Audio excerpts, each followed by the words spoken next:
Today we're going to be running through a couple interesting things. So, first of all, we're going to talk about a little bit about our stories, how we got into sales, some of the lessons that we've learned so far, and then we're going to be running through two books that we recently read. I don't know if you guys can see this one's called Your Next Five Moves, and this one is called Choose Your Enemies Wisely. I think these are amazing, amazing books for sales and stuff that should be required, basically required reading for any sales position, any business position in general. Like Yeah, if you have a goal that you're trying to get to right now, this shit right here is the best thing that you can read that's available in Barnes and Nobles. Burn the whole store, take these two books. Like it's that good. yeah. It's so good that I actually, after reading the first three chapters of Choose Your Enemies Wisely, I actually thought of a friend, called him up, and had a 40-minute conversation that kind of gave him a whole new perspective on his life. That's how good of a book it is. Like it's so good whether you're in sales, business, or even anything in your life. Honestly, it's just a double hitter when it comes to business. It's Yeah, like that. yeah. Like actually, it's just so good. It's like that. Dude, do you want to actually like open up with these? We can just roll right into it. Let's go. Okay. All right, so we'll get into our backgrounds a little bit later. For whoever's interested, I know you guys probably don't give a shit. You just want the real value. So we're about to roll right into it. So Give me choose your enemies. Yeah. that. So choose your enemies wisely, guys. Uh, like not trying to be like that prick that's like I love to read, but like I do, and like choose your enemies wisely, dude. This book, it's very rare that I feel like I read a book and like it stays with you. I read this book at the beginning of the year and I internalized it. It really did change my whole perspective with goal setting, and just the way that you operate on a daily basis. So my I mean, there's a lot of amazing points that we're going to run through, but the heart of the book is about when you're setting a goal, you have to do two things. Everyone comes to goals with bringing logic, right? But it's very once you get to a certain point, you realize if you want to hit goals, there's daily actions you have to take to make that happen. But when everybody forgets and kind of throws off to the side is the emotional part. That's kind of what everybody starts with. But when you combine the two, that's when you start to create a powerful plan that makes sense.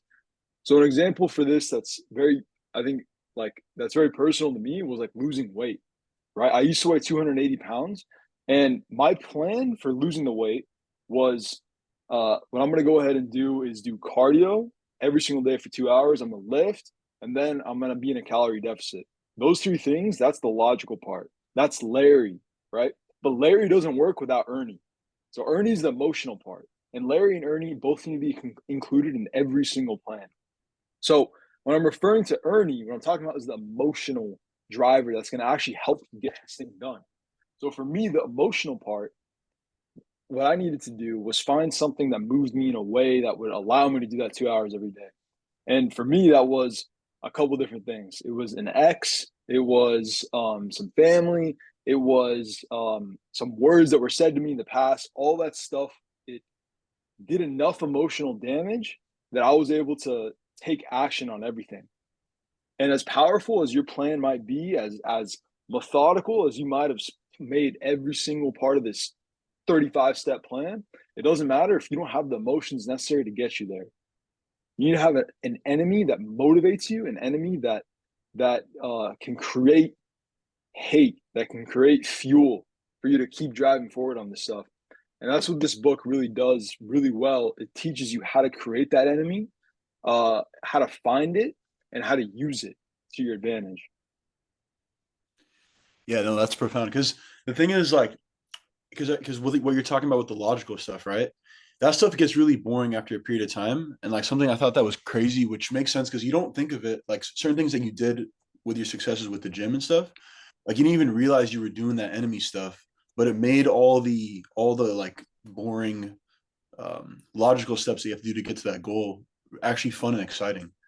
Because it's really boring to okay, I'm gonna track my stuff, I'm gonna track my macros, I'm gonna go to the gym. I'm gonna do my cardio. Like all that stuff is really boring, but when you're like fighting that enemy, like as you were talking about, it makes it that much exciting. You're able to just 100%, do that kind of stuff. 100%, 100%. And like it's funny because I did this intuitively, but I was never able to like understand why. Like, and I think like when you feel like you're lacking progress, this is really what the reason is. Because I go back to when I was 17. So when I was 17, uh, I was sitting in chemistry, and there was a girl that was sitting across from me, and I was telling her my plan of starting this business, right? And she looked at me and she said, Jamil, you are retarded. There's no way you can actually start a business. And like I kind of laughed at the time and like we were cool or whatever, but at the same time I took it personally, bro. Because Yeah. I was like, listen, I might be retarded, but I can still do this. So like uh so I mean after she said that it stung, bro. And I swear to God, I didn't think this idea was that great. I really didn't. But I did that business from 17 all the way up from basically 17 to 18 until I flipped it into my real estate license. So what I did was I was picking up, I started a real estate sign business where every single weekend I was picking up real estate agent signs and putting them out. I was basically doing their sign marketing for them. After she said that little thing, dude, I didn't need a plan. I didn't need to write down how many calls I was going to make every day. Like that little statement, I'm Wow. not, maybe I'm too petty, but I don't care. Like that little statement actually drove me take my buddy and every single morning I'd go to his house 4:30 in the morning. I'd pick this dude up and we would drive basically anywhere from I live in Fullerton. We drive anywhere from deep LA to all the way to like Huntington Beach and we'd be putting out like literally 50 agent signs every single weekend at 17. 4:30 a.m. I'd get done at 9 p.m. I get done. Sorry, I get done at 9 a.m. Go sleep, and then I'd get back out at 3 p.m. Start dropping out flyers. Once I was done with that, I'd pick up all the signs and come home. That was my weekends from 17 to 18 years old, all cause of earning, all cause of that emotion. I need a plan. And like that. That's how powerful this stuff is. Yeah, no, no, this stuff is the key because even when you look at other, like, this is actually what I realized is probably the best advice for anyone that asks for help, because people ask for help all the time, and you're always thinking from a logical perspective when you're dispensing this kind of advice. Like, even me as a trainer working with people, I'm always telling them what to do. This is what you need to do. That's just how you naturally think. Like, x one plus one equals two. I'm going to give them all that stuff. But this is actually the key, and it's more effective than that. It's actually the most, he talks about in the book. It's the foundation. You're not getting there without the foundation. It's actually truly life changing. And the thing is, people will think it's toxic. Like, I think it's actually important to read the book to realize why it's not toxic. Because if you like give it up front to most people, because we've said similar things without realizing it, because we understand it intuitively. Like, oh, I hate this person, and that's why I got to go do this. Like, let me think of that person when I'm in the gym or whatever I'm doing. But this stuff works. Like, I actually think that anybody that accomplished anything like um impressive, whether they know it or not, they had an enemy, even if they don't know they did. Like, there's no way. Everything I can think of that I accomplished, I didn't think that I normally wouldn't think I could do. Like, even the other semester, like last year when I was finishing school and I had six classes and still training 12 people and doing an internship and fasting Ramadan and doing the freaking Interviews. interviews, job interviews, and doing jujitsu 3 times a week, like all that kind of stuff. I had an enemy at the time. I didn't even realize that I did, but I didn't really know it until like actually like 4 months after graduating. I was like, oh, that's why I did all that stuff, and I was able to do it and do Yeah, it well, which was kind of surprising. But you need it. you It's need like it. a blessing. Like, yeah, like a lot of people feel, and this is like a really important. Like, any of you listening right now, if anyone puts you down or whatever it is, it's actually one of the biggest blessings from God. But you have to realize that it is in that moment. It's like God giving you fuel, because if you take it and start feeling bad for yourself and being like, oh, like God didn't give me height or whatever it is they're picking on me for, you literally give up that opportunity to like catapult your life. Like, you need this. It's that important. You're just throwing that opportunity away. It's that important. Yeah, man. Like that you can kind of think about like it's kind of like a car. Like you have the logical components of the car. You have the engine, you have the exhaust pipe, the manifold, all of that stuff that makes the car go forward. But it's not going to work without without earning, without the gas, without that toxic fuel that's actually gonna push you forward. Like all this stuff, it you can do it without it, but it's a way slower path to success. Okay, all of us have been in the gym lifting with someone that we don't really like. We're not like huge fans of this person, right? And they lift 5 pounds heavier than you. You're putting on 10. Yeah, You you're are right. putting on 10, bro. There's no, and if you were by yourself, there's no way you do that. You don't care. You're just not as motivated. You need that enemy in your life. And if you don't have one, something the book talks about, this is actually a funny story that I heard. Like, Patrick felt like he was slowing down, like he wasn't achieving success at the rate that he wanted to because he'd already beaten all of his enemies prior. And he already gone through like unworthy enemies, like jealous relatives, all of that stuff. And he knew that he needed to actually like move forward in a very efficient manner. So what he did was he went to a conference in his field in the insurance industry, found the best dude there, and in front of like 5,000 people at the conference, he calls this dude out and tells him, "I'm going to do this, this, this, and this," and gets that guy pissed off, gets that guy to say, "You'll never be able to do that." And then he just gives him his back and walks out the door. Like sometimes I feel like that sounds crazy. That sounds like some like what all the like liberal influencers say, like a toxic action, a toxic dude. But how effective is that, bro? Like how effective is that? I mean, It's genius. It's actually genius. Like and it takes balls to do it too. Like you can't even just say it's like, oh, like that's just like like someone might say like, oh, that's just like a cheap way or whatever. I don't know, way to do things, but it's actually so hard to do that. Like thinking about going to the top dude in your field and saying, I'm gonna destroy you, you have to back it up. yeah, You have to exactly. give it your all to back it up, even if you're not able to do it. So even if you don't take him down, you're gonna get to that best level you could have gotten in that field anyways. It's actually one of the best ways to figure out if you can how great you can actually be at something. 100%. Yeah, it's And actually something. also, yeah. Oh yeah, no, go ahead. Oh, Like I was just gonna add too, real quick that like the way to tell if the enemy is actually worthy, and I didn't read this in the book, it was just something like I discovered recently.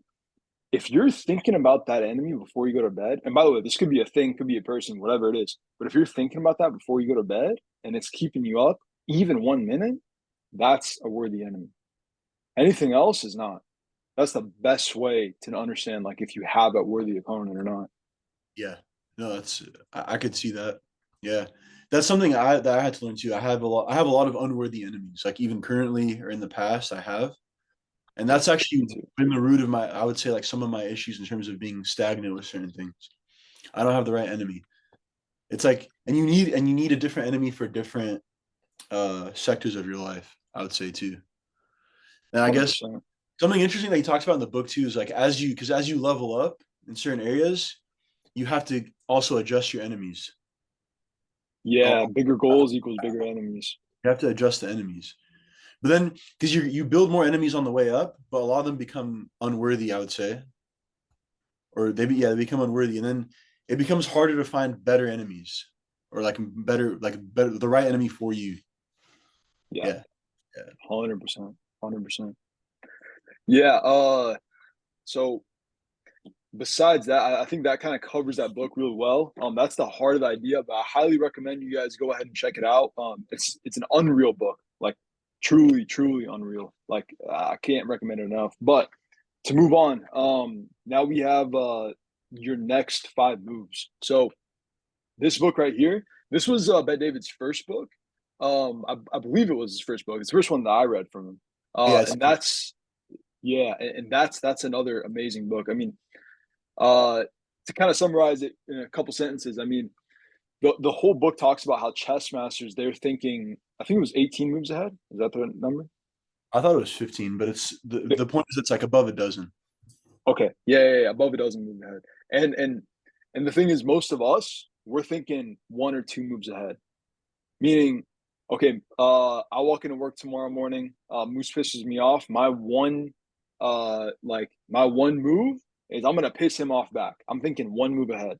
The chess master is gonna be thinking of the next 15 moves on how to use this to his advantage so that he can continue propelling himself forward.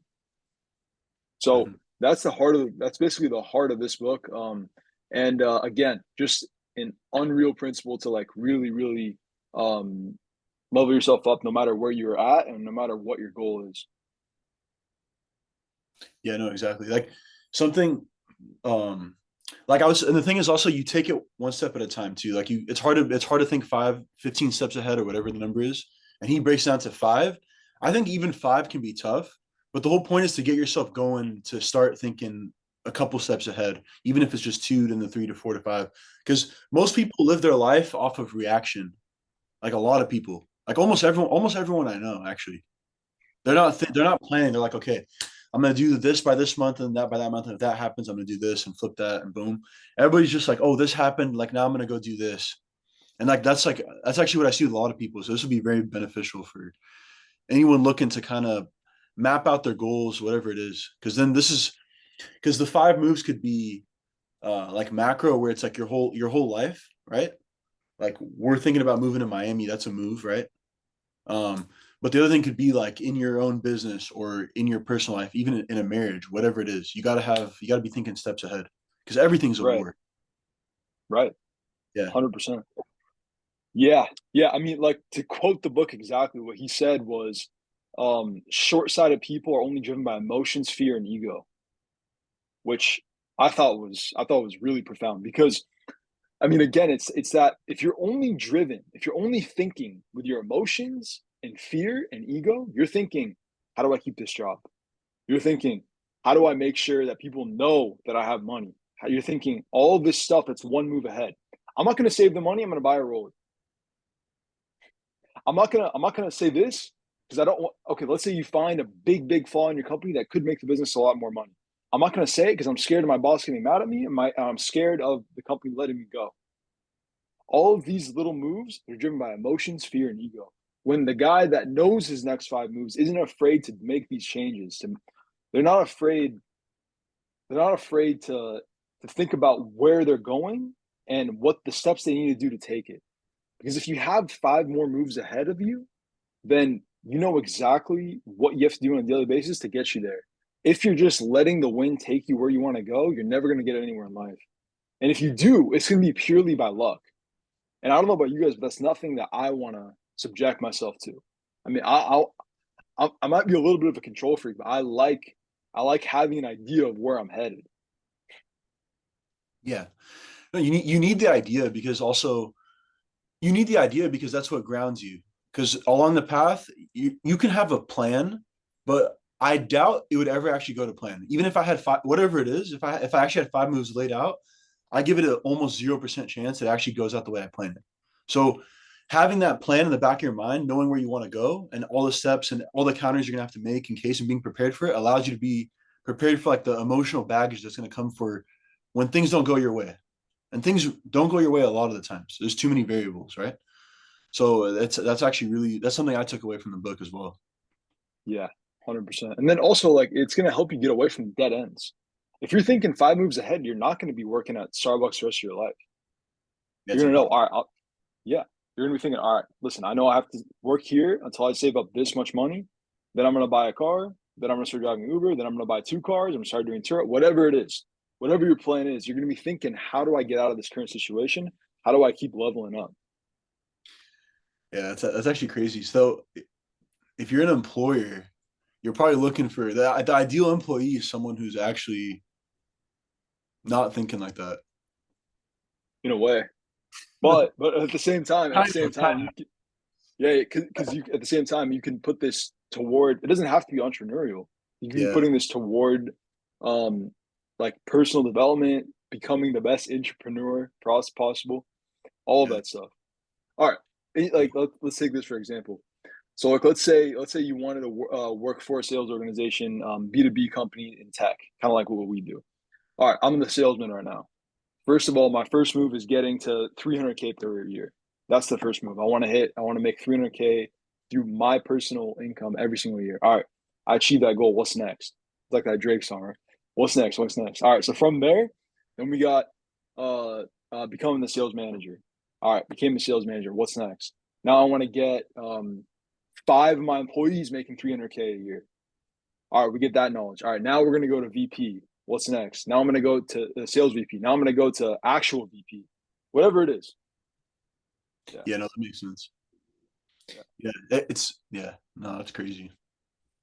yeah, yeah, Yeah, yeah. So I mean, I 100% think like no matter what your goals are, and it's okay if you're not, hungry for the world. That's not the end. That doesn't mean you're a bad person or anything like that. Like, who cares? If your goal is to just feed your family and be happy, this book is still for you. You're gonna figure out exactly how to do that. That roadmap's just gonna look a little bit different. But I think what's really great about both of these books is they make you be very introspective and figure out what you actually want. They help you achieve that clarity. Because like for me, I understood like I want to take over the world. Like I I mean like I know that my hunger, my ambition is not, it's not just gonna be to become, the best sales rep possible, but that's my step one. That's my first move. So at this point in my life, I can't be distracted by anything that takes me away from that path. And like that's what this book does really well. It helps you understand where you're going and what you have to do to get there. yeah, yeah. Your next five move definitely. Yeah, it says the step one is knowing who you are. Yeah, Understand, and exactly. that's easier said than done. It sounds surface level. Oh, who am I? Like, what do I want? But it's actually something you do have to think deep about for sure. Dude, and it's tough because okay, as people, we're not, I'm nothing. Like what is Jamil? Jamil is just a combination of the five best influences in his life. So it's tough to figure out what you really want because most of those influences are going to be your parents. They're going to be the friends that you grew up with. They're going to be your grandparents, your extended family, all of that stuff. That's going to be the influences that like dominate your mind at first because what we want to do as people is stay a part of the tribe and we want to make everyone happy naturally. We want to be loved and we want to be respected. That's what we want. So it's really hard to figure out, you know what, like I actually don't want to be a doctor. I don't want to be a lawyer. I don't. Maybe you don't want to make $1 million. Maybe you just want to make 300K and you want to go to or 200K, whatever it is, and you want to sleep easy at night and you want to work 9 to 5 and get your weekends off so you can go to the beach on the weekends with your kids. Maybe that's it. Maybe that's what you want. Whatever it is, if you're dishonest with yourself on that, uh, you're going down a path that's not going to make sense long term. So I think like finding that clarity about who you really want to be is can't be more important. Yeah, it's huge. I like what you said about who you are. Who you are as you know it is the combination of those five forces. Because that is, you don't have a choice in your upbringing, right? So that's Yeah, naturally how you end up being, and then you want to.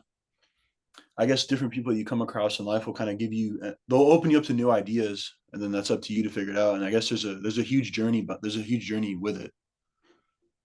There's a huge journey with it for sure. 100%, 100%. So I think that's a good segue to kind of roll into like who our stories are. I mean, you guys have seen a couple of our videos by now. Like, I'm sure you guys kind of want to know, like, or you probably don't give a shit. I'm gonna be honest, but we're just gonna start spitting about about who we are. So you want to go first, bro, or you want me to run it? Yeah, sure. So, All right. well, okay. So, Actually, I can ask you some questions to make it kind of structured. yeah, okay, yeah, sure. What do you want to know? All right, bro. Yeah, tell me what was the start of the self improvement journey? What happened? Why'd you get this started? Okay, that's okay. The start of the self improvement journey began when I realized I wasn't as good as basketball as I thought I was. Actually, I would say the combination of that and being picked on for not being able to speak socially and being super skinny. Because I could say that okay, so when you're young and you're in your high school, middle school, right? Naturally, everybody's super insecure, but no one thinks that everybody's insecure, but they all are because no one knows who they are. Nobody. It's only natural, right? So if you have glaring weaknesses, right, and you don't have the ability to stand up for yourself, that's like a combination for just being wrecked, right? It's just the truth. So I couldn't speak whatsoever. I was physically weak, right? Even though I was good at sports, I was still physically weak. So it's an easy target, and I had no confidence in myself, which then I couldn't speak. So physically weak and couldn't speak, bad combination. And the thing is, when you don't stand up for yourself in certain situations, it just piles on, and you don't trust yourself even more. And you don't respect yourself even more. Until it got to the point where I had no idea what to do, and I just started going to the gym. I found the gym through basketball. During basketball, I wasn't one of the best. I was like probably the hardest working person. I had some physical gifts or whatever and a different mentality, but the skill level wasn't there to the point where I'd be one of the main guys. So I realized, okay, I'm just gonna become a physical issue to fix my personal life and basketball, whatever. And the coach's son in high school introduced me to the gym, and that's where I started to just go on my own after practice on my own time and just be in the gym for hours a day. And I'd make a bunch of mistakes, right? But I had that mental thing where I was like, I'm just gonna fix this in my life. I'm gonna make my physique a strong point to where people are so scared because I didn't want to fix my verbal issues. I don't want to fix how I spoke to people, right? I didn't want to do that. So I ran to fitness to run away from the pain of having to face people and from the pain of people attacking me. I thought it would fix everything. So with fitness over a long period of time, I would say it took 3 years because even let's say like 2 or 3 years because it fixed different issues at different points, right? So initially I built more confidence in myself, but it also built more enemies because people started to notice and try to put me down and stop me from doing what I was doing.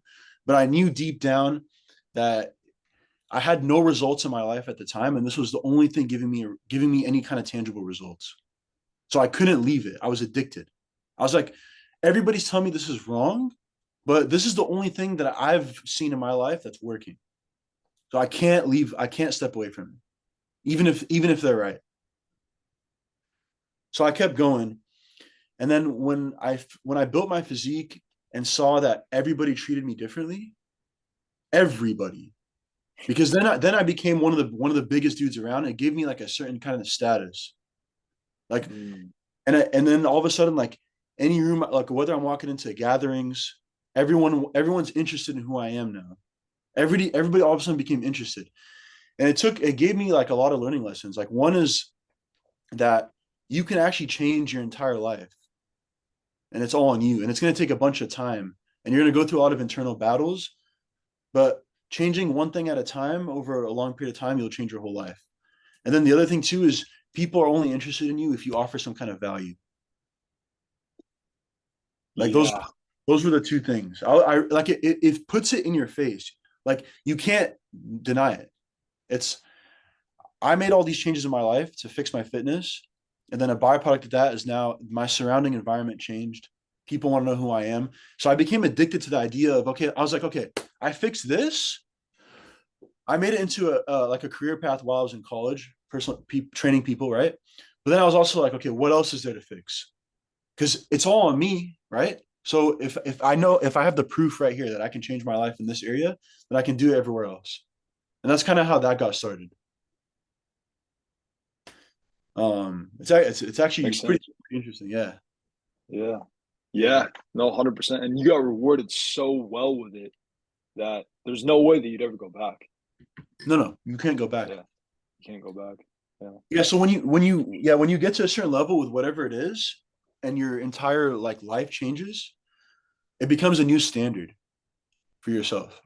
Like, Yeah. okay, now that I see people treat me this way, there's no way I'm going back to before. Yeah. It's a new standard now. 100%. Yeah. And then 100%. you're like, okay, I want to keep raising the standard. I need a new standard. Yeah. Like, what is that? Right. Right. It's endless at that point, but it's huge. It makes sense. No. It makes 100% sense. Yeah. So honestly, and the thing is, if advice to anyone watching, and this is just from my own personal experience, fitness is the first thing you have to change. Like if you're young and you have the ability to have time for it, especially, fitness should be the first thing you look at changing. I don't have anything going for me. I don't know where to start. Obviously, the best thing to do is your fitness because it's something you can start immediately, and it will allow you to weed out people in your life that you don't want in your life and bring in. So you'll attract people that are on your path that are already in the gym, or you'll also inspire people that aren't going to the gym but want to do what you're doing as well, which is also people that you want around you anyways. The whole point is building momentum, right? So you're in the gym, you're building momentum for yourself, and then you're amplifying that with the people around you. Because as much energy as you, because okay, so we talk about energy, right? So as much energy as you have in your life going after all the goals that you have, right? If you have a bunch of people around you doing the same thing, you're just going to be full with energy, full of it, right? And that energy is what people are attracted to. Like you see that rich dude coming out of the Ferrari. No, but like you see the rich dude coming out of the Ferrari, right? He's got a certain energy about him. And people look at the Ferrari or the car and the end result, the physique, and they're like, yo, I want that. But there's a certain thing inside of you that brings that brings those kind of things into your life. And it's the energy. And that's a combination of changing who you are and then changing everything around you as well. But the Yeah. gym, but if you're sitting around waiting, if you're sitting around waiting for, okay, I need good people around me, let me look for it, it's going to be hard because at the end of the day, what did we talk about earlier? People only care about you when you provide value. That's what they care about. So starting that is a great way to like get that process going of where, okay, I'm working on myself, which is a form of value because it's the energy that you can provide to somebody else. And I'm going to master something in my life, which is fitness. So that's basically my story. And I think it's the simplest way to get someone started on something because fitness is very simple. 1 + 1 = 2. It's not a complicated thing like starting a business or whatever it is. So I think that's a great way of doing it because no matter, and something that I realized too is that no matter who you are, even if you're not like the most accomplished person, because you could be, I was young, I was 19, 20, 21 when I started to really get like when I got into that peak shape, and everyone of all different ages was interested in who I was, like in my community and things like that. They respect whatever it is. If you have something that people want and they don't have it, they have no choice but to give you respect for it because you can't buy it. Yeah. And then also where we grow up, like the fitness is way more rare than the money. Yeah, that's true. Like if you're going to the mosque in Irvine, there's some fucking animals there, man. Pulling up in the McLaren, pulling up in the 8 Series, whatever it is. That's not that rare. What's rare is the fitness. It's like, dude, it's not 10 times more rare. It's like 1,000 times more rare. Yeah, yeah, that's true. Dude, in the whole mosque, there's probably 2 guys with 6 packs. Yeah, Like actually, yeah. like it's And like what? that. And one of them is probably like a 15-year-old who was born with Yeah, yeah. it. 100%. Yeah, but, actually, yeah, bro. but Out yeah, of no, it's control. true. Yeah. Yeah. So what's so now we covered that. What got you started on your own self improvement journey?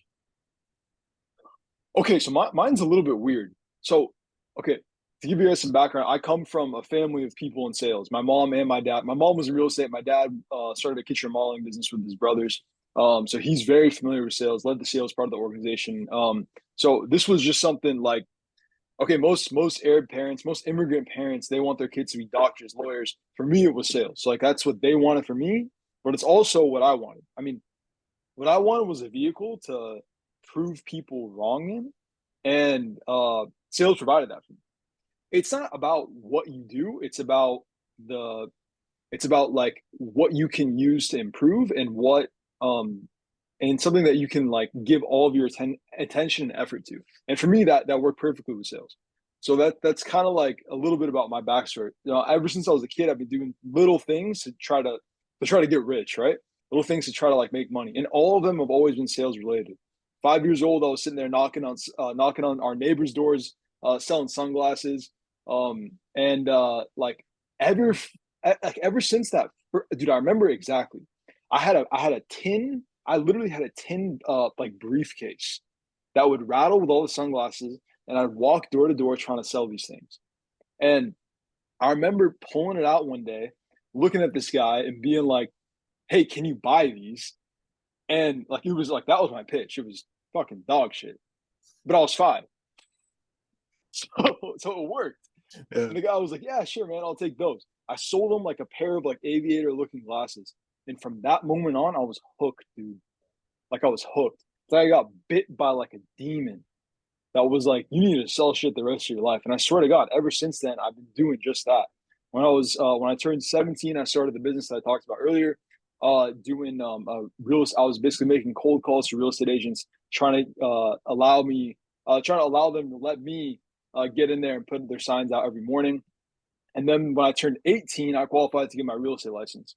So I got my real estate license, started selling houses, and even though I was on that trajectory upwards in terms of sales and business and money and all that stuff, I let a lot of other stuff slide. So like me personally, like I think I was very arrogant. I was very I guess not. I thought I knew best. I thought everyone else was retarded. Um, Even though I thought I was like a little bit of a dummy myself, I thought literally that like there was I could fix everything with money. That's what I thought. I thought like if I just kept on this path of selling the most expensive thing I could think of, which at the time was real estate, that I would get all the respect and admiration that I ever wanted, and that would be my life. And when I turned 19 years old, I don't know, I was like too happy, too satisfied, and I started putting on a ton of weight. I went from 220 pounds when I graduated high school all the way up to 280 pounds. And I started to realize, like, okay, like this is not everything. Like, yeah, like business and money, like I'm willing to sacrifice a good majority of my stuff to get there, but I have to improve in all aspects of my life, not just that. So like from that point on, like I went down a really bad path, got my heart broken, all that crap. And then like I found a book by Marcus Aurelius, Meditation. And that was the first self-improvement book I ever read. And like, dude, I mean, there's not a better one you could read, honestly. It kind of sets you up on the path for success no matter what you're doing. The whole idea of the book. See, before that, I blamed everyone for everything in a weird way. Like I thought I was coming at it from a place of uh like I guess ego, a place of like superiority. But at the end of the day, I was not taking accountability for everything. And this book flipped it around. Okay, why am I gaining weight? It's because of her. Why am I doing this? Because of him. Why am I doing this? It's because of what they said. Okay, when I read Meditations, it puts the ball in your court. Everything that you've ever done is your fault. Even if it's not, it's your fault. This happened to you. Okay, you were driving down the street and got to an accident. What Stoicism, Meditations, and Marcus Aurelius ingrained into me is even if the other person rear-ended you, it's your fault. Everything is your fault. And when you start to take on that mindset, it's so powerful, bro. It's so powerful because now you're not looking for problems and what happened. You're not complaining. You're looking for what I can do to fix it. And as soon as you take on that mindset, everything flips. And that was kind of my story. So that's what really set me off on it. And then from there, I found influencers I really liked and respected: Patrick and David, Daniel G, all these sales influencers that set me up on the path. Even Joe Rogan, I think a lot of his stuff too was great for me. But yeah, that's what really started the journey. And then from real estate, just to get like more career oriented, I was doing that up until I was 21, and then I walked into your dorm one day, and I said, "Listen, bro, I'm done with this. I'm starting my own business. I just can't. I want to like be. I want to be doing something that I feel like is helping people more because I felt like I wasn't doing enough there. I wanted to like get some experience selling to businesses and starting my own thing. A little bit of an ego thing, but it was a great experience. I started a marketing agency for realtors. I did that for a couple of years. And then I got an internship at ADP selling business to business. And it really ingrained in me like, all right, listen, cold calling, dealing with business owners, all that stuff, that's what I know. That's what I love. That's what I want to do for the rest of my life. From there, we both got the same job in tech sales out of school, and been working that ever since. So that's kind of my story. And to just go back a little bit, when I was at like my rock bottom, when I was weighing 280 pounds, uh, like what I realized is it's not just about like I know I said this, but like it's not just about money. It's about your health. It's about a lot of other things combined into about your attitude, about your ability to understand others and how they think. Because I think I used to treat a lot of people badly, and when you start to take accountability for that, you start to realize there's a lot more to life than just yourself, and there's a lot of things that once you start to take accountability for everything, you start to figure out you're messing up in every place. You got to improve everywhere. It's not just about money. It's not just about fitness. It's about the whole package. So that was kind of my journey. Yeah, no, that's insane. That's amazing. Yeah. That actually is like one of the biggest lessons is taking accountability for yourself and all your stuff. It's that mindset shift is actually the beginning of everything. Dude, it's the only lesson. Like, Yeah. I mean, like if I could go back 10 years, and I wouldn't change a thing. I'm glad that I fucked up. But if I could go back 10 years and tell myself one thing, it'd be like everything is your fault. Mhm. If I could just tell myself that, like, dude, it would have set me up for way more success. Yeah. Like yeah. Anyone watching this right now should actually write that down. And like Yeah. you got to think because you'll forget about it tomorrow, but you got to write that down and really look at it every day because it's the truth. Dude, I would have made it the lock screen of my phone. Yeah. Like, cause dude, it just fixes everything, man. Yeah. It fixes everything. Yeah. It's like a yeah, it's like a pair of glasses you put on. Like when Dude, you yeah. I And had yeah. it's crazy, bro, because once you flip that switch, you start to see what's wrong with everyone you're talking to. Mhm. Like, because every single conversation you're gonna have with your boys, with your friends, with your parents, with your grandparents, every single person that you interact with, almost every single time they're talking about everything is not their fault. They've done nothing wrong. Yeah. Every single time. There's one side of the story and they're the victim. Every time. It's crazy, bro. Everyone's like It that. it's crazy. And then when you try to help, they get pissed. Yeah. Because you're putting the mirror up. Yeah, you're putting the mirror up. They don't want to hear it. Don't do They're that. like shut the fuck up. Get that out of my I don't want to look at myself. Yeah. Get that shit out of here. Get that out of here. But it's the truth. Because you're just like, okay. You're just because anytime you're hearing that, you're like, because since you think like that, you're like, okay, here's what you need to do. Yeah, Like, just yeah, forget about them. And let's just fix this stuff. They can't yeah. do it. They can't do it, bro. Can't Yeah, do it's it. They crazy. double down. Yeah. Like, no, but you don't. You just don't understand. Yeah. You don't get it. Yeah, yeah, you don't get it. Yeah. Yeah. Oh my God. Yeah, but guys, I think we're gonna wrap up this pod. I appreciate you guys listening. If you guys know, if you guys are in sales right now and you're looking to kind of get some exposure on what you're doing, if you guys want to come on, we'd love to hear about your specific industry. We've already had someone in solar. We're looking for someone next in insurance, real estate, whatever you're doing. We want to hear about it. We want to try to spread the word. Try to I don't want the channel to just be about us. I want the channel to show to I want the viewers of this channel to be able to learn from sales experiences from all different industries and all lessons and all that good stuff. So feel free to shoot us a message on either Instagram or through the channel and start to make this shit happen, guys. Let's get it. Let's get it.